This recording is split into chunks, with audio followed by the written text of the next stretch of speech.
The number on my phone screen made my vision blur at the edges. I was standing in my Denver apartment, still in my running clothes, scrolling through my banking app like I did every Sunday morning. But this time, the transaction history stopped me cold. $28,000 wired to UNLV Bursar, $17,280 to Southwest Jeep dealership, $9,000 to Capital One, $4,500 to Nevada Energy, $2,200 to T-Mobile, line after line after line, stretching back a decade. I'd never added it up before, never wanted to see the total. $127,463. That number sat in my chest like a stone. $127,000 I'd earned with my own hands, bled into a house in North Las Vegas that had never once felt like home. My name is Megan. I'm 32 and I'm a structural engineer. This is the story of how I finally stopped being my family's ATM. I grew up hearing the same words on repeat. You're the oldest, Megan. You take care of your brother and sister. That's just how it is. My parents, Richard and Gina Holloway, had their own hierarchy, and I learned my place in it before I could spell my own name. My brother Derek was born when I was 6, and the moment he arrived, I became invisible. Their only son. Their golden child, the one who could burn the house down and they'd blame the matches.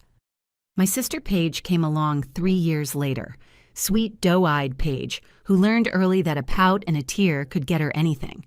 Together, they were the prince and princess. I was the servant who happened to share their blood. The spreadsheet I'd been keeping for years suddenly felt radioactive. Every line was a wound I'd chosen to ignore. Derek's college tuition that he dropped out of after 1 year, Paige's white Jeep that I was still making payments on while she posted Instagram photos with captions like blessed, credit card bailouts that my mother swore were the last time, every single time. I should have seen the pattern. But when you're raised to believe your worth comes from what you give, you don't ask questions. You just keep giving until there's nothing left. 2 months ago, the group chat lit up with Derek's announcement. He needed a reset weekend. Lake Tahoe with his best friend Owen, whose family owned half the commercial real estate in Clark County. Our parents were covering flights and the hotel. Paige tagged along for content.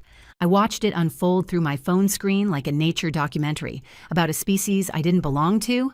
Private terminal selfies, a chartered plane, penthouse suite at the Hard Rock, champagne towers and casino chips stacked like monuments. Derek filmed himself throwing $100 bills at a craps table while strangers cheered. My mother texted me that Thursday night. Your brother is finally relaxing. He worked so hard trying to find himself. I almost laughed. Derek hadn't held a job longer than 4 months in his entire life.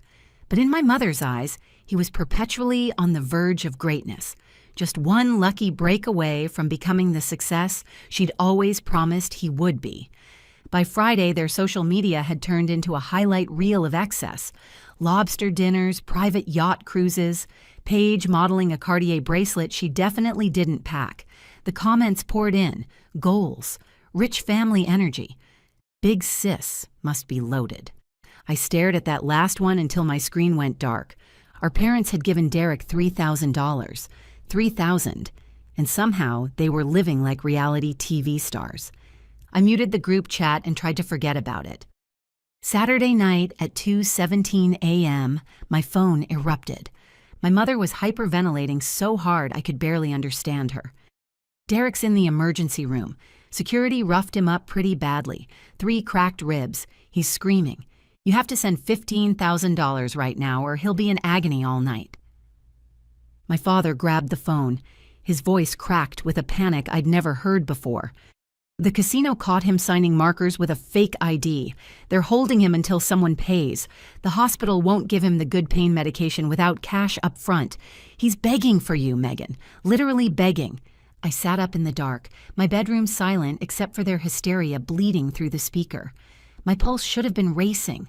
My stomach should have been churning with the familiar dread that always came with these calls. But something was different this time. Maybe it was the spreadsheet still open on my laptop, that $127,463 glowing like an accusation. Maybe it was 10 years of being their emergency fund finally calcifying into something harder than guilt. I said 6 words I had never said before. Call your perfect little princess. Then I hung up, powered off my phone, and went back to sleep.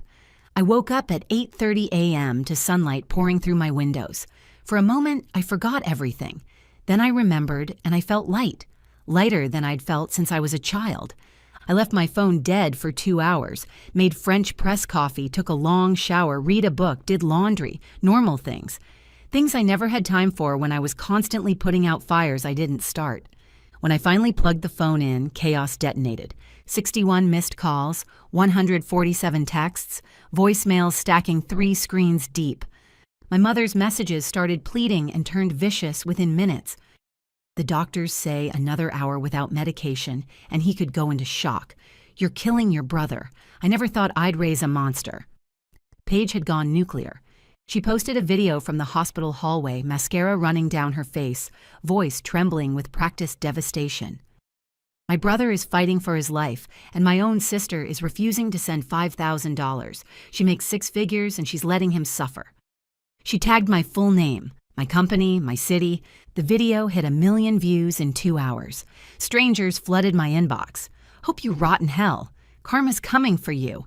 Fake feminist. I scrolled through all of it while eating cereal, feeling absolutely nothing. The casino called first. They wanted to run a card to release Derek's ID and close his account. Contact his parents, I said. They're maxed out, the woman replied. Not my problem. The hospital billing department called 10 minutes later. A tired nurse explained that policy allowed cash demands when no insurance was presented. Derek had been given the minimum pain medication, but the anesthesiologist wouldn't proceed without a deposit. Not my bill, I said. Not my responsibility. The police called Sunday morning. Officer Navarro, South Lake Tahoe. He explained that Derek had assaulted a floor supervisor at the casino after losing everything. The officer needed 12 stitches. During booking, they discovered Derek had used a counterfeit Colorado driver's license to establish a $50,000 credit line. Worse, he'd forged my name and phone number on the casino paperwork, listing me as his co-guarantor without my knowledge or consent. Felony assault, felony fraud, possible identity theft. Bail set at $80,000, cash only. And you're calling me because you're listed as primary emergency contact and co-guarantor on the casino paperwork. I am neither of those things, I said calmly. My brother forged that information. His legal guardians are Richard and Gina Holloway in North Las Vegas. Direct all communication to them. We've spoken to the parents. They're unable to produce the required amount. Your brother specifically requested. Then my brother lied to you. I'm not paying a dime. Have a nice day. I hung up and went for a 5-mile run along the Cherry Creek Trail. That afternoon, my father called from the airport. His voice was raw, broken in a way I'd never heard. Megan, he started coughing. Derek's been gambling for 3 years, not just weekends, every week. Online, casinos, bookies. He owes $92,000 to people who don't accept payment plans. I stood at my kitchen window, watching clouds drift over the mountains. Your mother and I took out a reverse mortgage on the house 18 months ago to cover his first debt, $30,000. He swore he'd stop. He paused, breathing heavy. 4 months ago, it happened again, $55,000. We refinanced everything. The bank sent a foreclosure notice last week, 60 days, and the house is gone. He was crying now. We thought one more big win in Tahoe would fix everything. That's why we gave him the cash. He said he had a system. And now you want me to take out a loan for $100,000, I said, to save everyone from the consequences you created. He's our only son. I let the silence stretch. That's always been the problem, Dad. You had 1 son and 2 daughters who never counted. Please, Megan. He was sobbing openly now. I'm begging you, if you don't help, we lose the house. Derek goes to prison. Your mother and I are homeless at 60. You taught me my whole life that family comes first, that the oldest has to carry everyone. You made that rule. I lived by it for 32 years, and the moment I stop, I'm the villain. He couldn't even form words anymore. I'm not a bank, Dad. I'm your daughter, and you lost the right to ask me for anything the day you chose his addiction over my future, again and again and again. You're really going to let your brother rot in jail? He's 26. He made adult choices. Let him face adult consequences. Goodbye, Dad. I hung up and blocked his number. For a full minute, I stood there waiting for the guilt to rise, the stomach drop, the urge to call back and fix everything. It never came. I opened my laptop and pulled my full credit report. The reverse mortgages were there in black and white, both in my parents' names only. My name appeared nowhere. Legally, the house had never been my problem. I poured a glass of wine at 3 in the afternoon and let myself breathe. The harassment lasted exactly 7 days. Aunt Linda called crying that my mother had a nervous breakdown. Cousins I hadn't spoken to in years sent lectures about family loyalty. Paige posted daily updates. Day 4 without a home because my sister won't help. Her GoFundMe hit $112,000. Every dollar donated by strangers who believed I was a monster. On Wednesday of the following week, Clark County posted the foreclosure notice. The house on Coral Springs Drive in North Las Vegas was padlocked. My parents had 30 minutes to take what they could carry. That same Wednesday afternoon, Derek appeared before a Nevada judge via video link. The prosecutor offered a plea deal, felony fraud reduced to misdemeanor, plus mandatory 90-day inpatient treatment at a state facility. The identity theft charges related to forging my information were dropped after I declined to press charges. He took the deal. Paige's brand deals evaporated overnight. Fashion sponsors dropped her within 48 hours.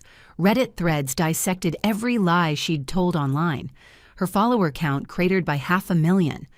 A week later, the GoFundMe was frozen pending fraud investigation after donors discovered the money was going to Paige's personal account rather than any family emergency fund. I watched none of it directly. I'd already changed my number, blocked every family account, and made my social media private. On Sunday night, I signed a lease on a new loft across town. The movers came Monday at dawn. By noon, I was gone. I didn't file a forwarding address with the post office. The silence that followed was breathtaking. No more 2 a.m. panic calls. No more Venmo requests disguised as emergencies.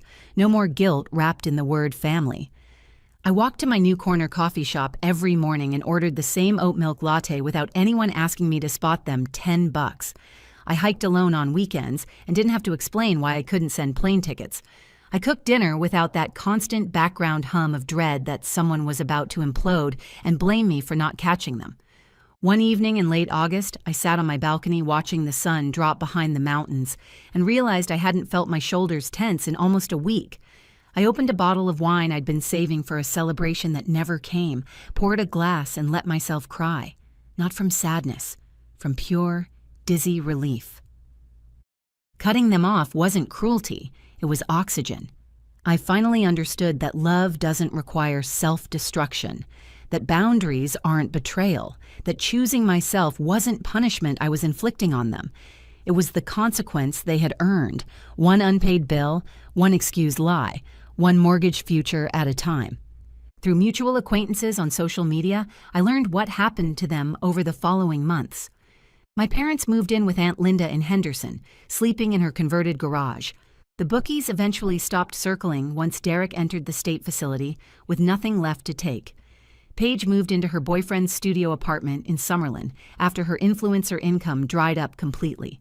Derek finished his 90 days and got a job washing dishes at a diner in Reno. Court-ordered to stay out of casinos for 5 years. My mother tried one last time. A letter arrived at my old apartment building 3 months after I'd moved. My former neighbor, Mrs. Chen, recognized my name and tracked me down through LinkedIn to forward it.